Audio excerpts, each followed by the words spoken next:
and with the ultimate demise of JFK and the assassination in November 1963, we're going to see Lyndon Baines Johnson sworn in as the 36th President of the United States.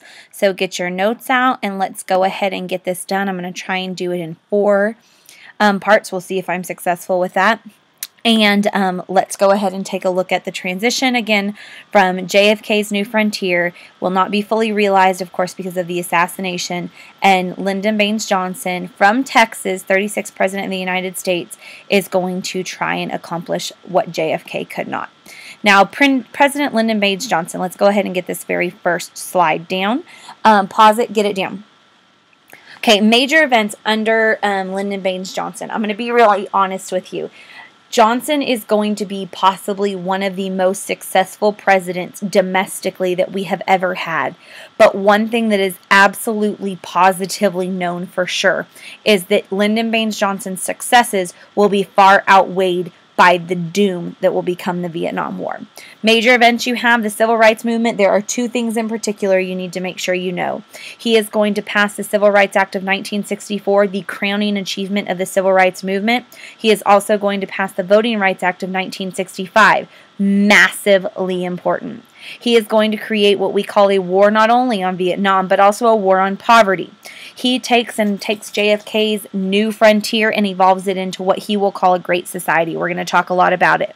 It's an anti-poverty act, basically legislation and education reform to make sure that all people in all parts of the country will have the ability to pick themselves up by their bootstraps and make sure that they have the access to the American dream. But I told you, and I want you to make sure when you put involvement in Vietnam, I want a big old unhappy face by that. The Vietnam War will eat Johnson's presidency alive. Now, domestics. Let's go ahead and spend this video and kind of look at the domestic aspect of Johnson. Johnson wants to cut the deficit in half. That's the #1 thing that he says, I want to make sure this happens. Remember, when you run a deficit, that means you're running a debt. You're spending more than you're taking in. So he wants to cut that in half. He wants to reduce the size of government while maintaining the size of the military, which is a hard feat, but it can be done sometimes. And this is very interesting because Johnson is a Democrat, and ever since FDR, we've seen Democrats want to enlarge government. But Johnson is going to say the opposite. I want to reduce the size of government, but he does believe the military should stay the same because what are we in the middle of? Brr, it's chilly. The Cold War. Now, LBJ pledges that he will assist the less fortunate by creating what he calls a great society. Again, a play and a build-up from that New Frontier. He takes part, and I'm going to be honest with you, the big thing I will tell you that is different about Johnson than it was Kennedy's New Frontier is he declares a war on poverty. Medicare, he adds Medicaid, and I think we all know the difference between that. Medicare is for the elderly, Medicaid is for the low income. He also said that he wants to assist inner cities and rural areas.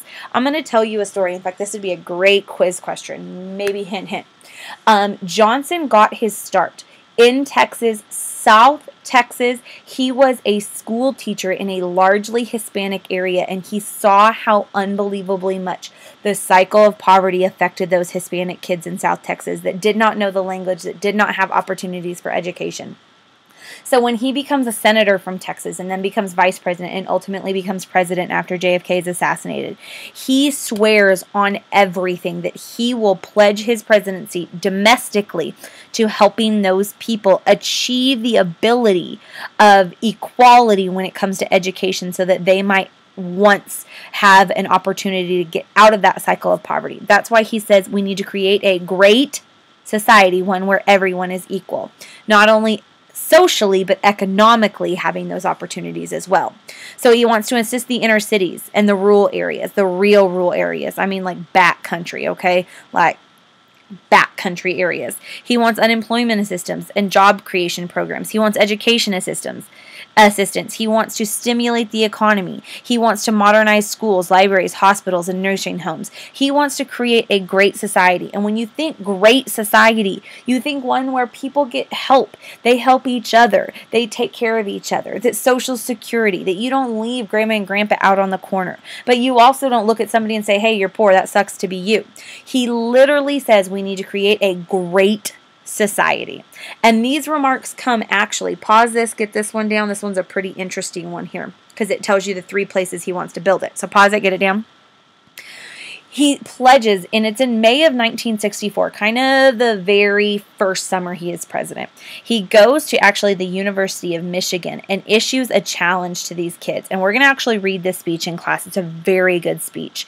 But he says, let's build this great society that has an abundance of all for all and the liberty for all. So not only equality, but also making sure everyone has what they need.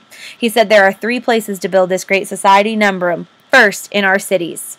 Remember, a lot of people in the 1950s moved out to, where's the big move out besides the Sun Belt? Where's everybody moving because they're having babies? The suburbs. The inner cities were left. And so LBJ says we need to build it in our cities.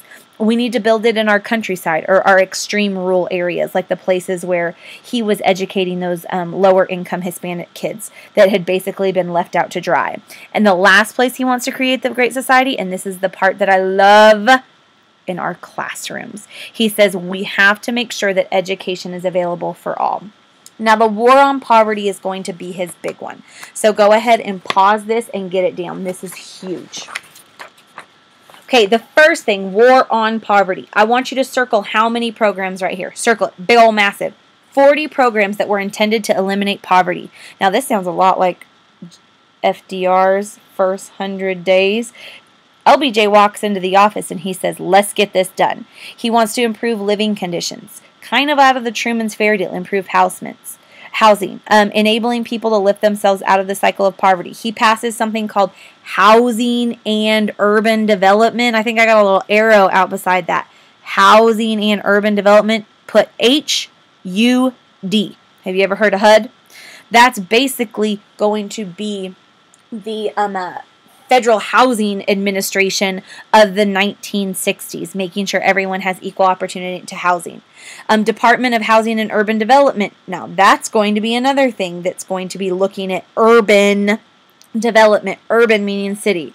Then, of course, he's going to pass, and I'm pretty sure we all know what this is, the Food Stamp Act of 1964, ensuring that anyone that needs help to nourish themselves has the ability to have that.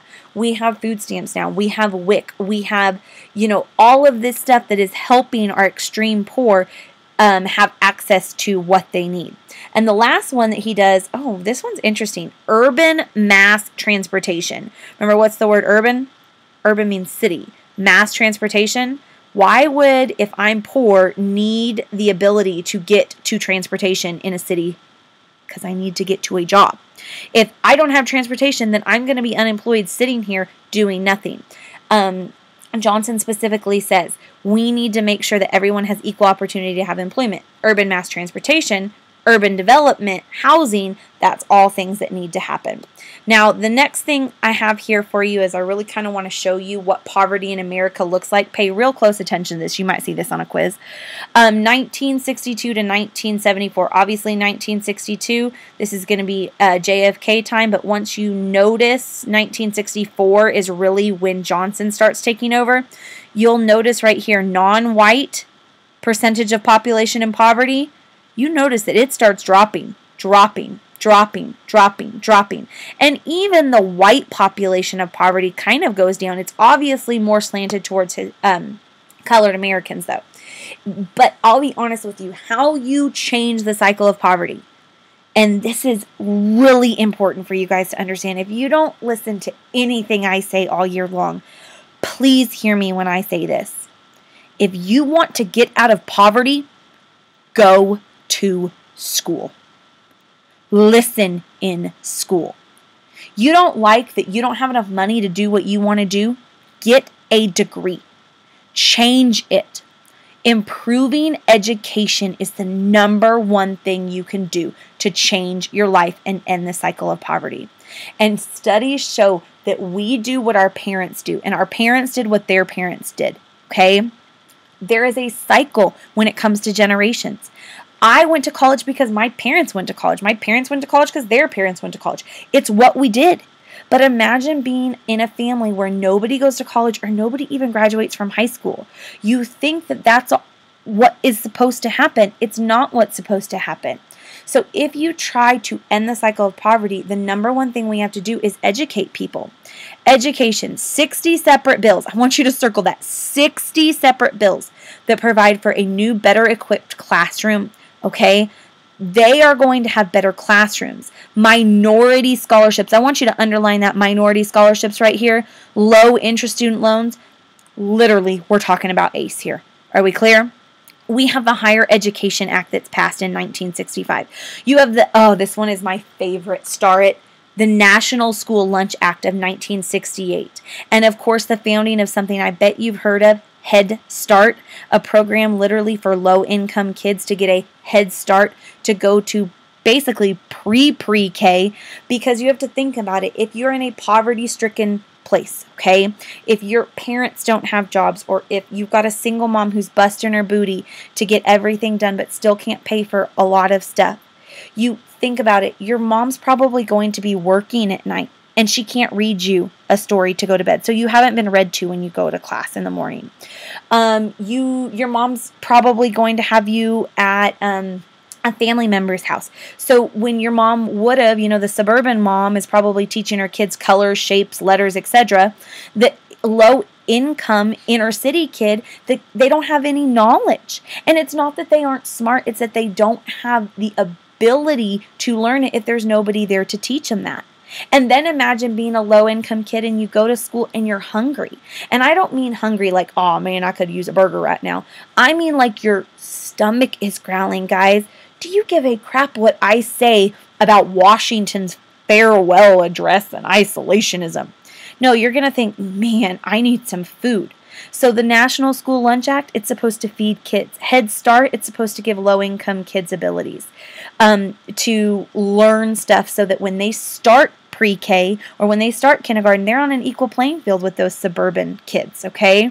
Minority scholarships like ACE. I could go on and on about this, but if you'll take a look at this just chart right here, African American educational attainment, you'll notice percentage of 4 years or more of high school starts to skyrocket because of this program.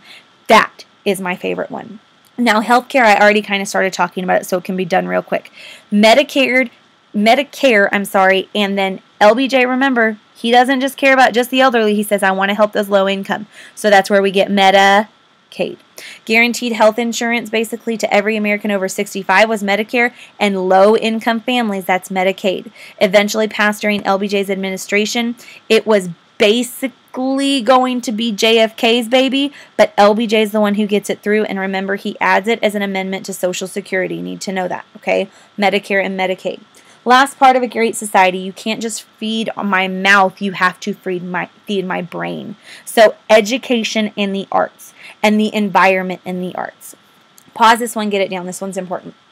Okay, so with this one, the environment is going to also be part of a great society. I say great society, you don't think smog and pollution. So one thing that's going to be introduced in the 1960s, the Clean Air Act of 1963, and I'm going to have you add one. You ready to add? You ready to add? The Clean Water Act as well is going to be. So clean air and clean water are going to be important here. This is when we kind of get to our green movement, okay? We're about to get there in the 70s. National Endowment for the Arts and the Humanities, government funding for artists, writers, and performers. I kind of think, remember the WPA under FDR, painters to paint and writers to write. This is going to create the National Foundation of the Arts and Humanities Act. This is going to feed the brain and the culture of this country. Not just that our great society is equal opportunity and equal civil rights and equal jobs, equal classrooms, and saving the environment. We also need to advance ourselves as a culture. But here's the downside. Ooh, this is the real hard one. Are we clear? This great society will cost money. In 1960, the federal spending on social programs, excluding Social Security, was $9.9 billion. When LBJ finishes his first 2 years, that 9.9 turns into $25.6 billion. If you don't think I'm going to ask you this on a quiz, you're wrong. You better get it down. It goes from $9.9 billion to $25.6 billion. That's going to cost a lot of money. And when war breaks out, war costs money, does it not? War and the Great Society will put us so far into debt that you can only maintain one of them. This is our very last slide on this one. Areas addressed by the Great Society: education, then health, then culture, then, I didn't talk about this one too much, down here, war on poverty I did. Then I go up here, down here to civil rights, then environment, we'll do civil rights next, and then finally immigration, which we'll talk about that last.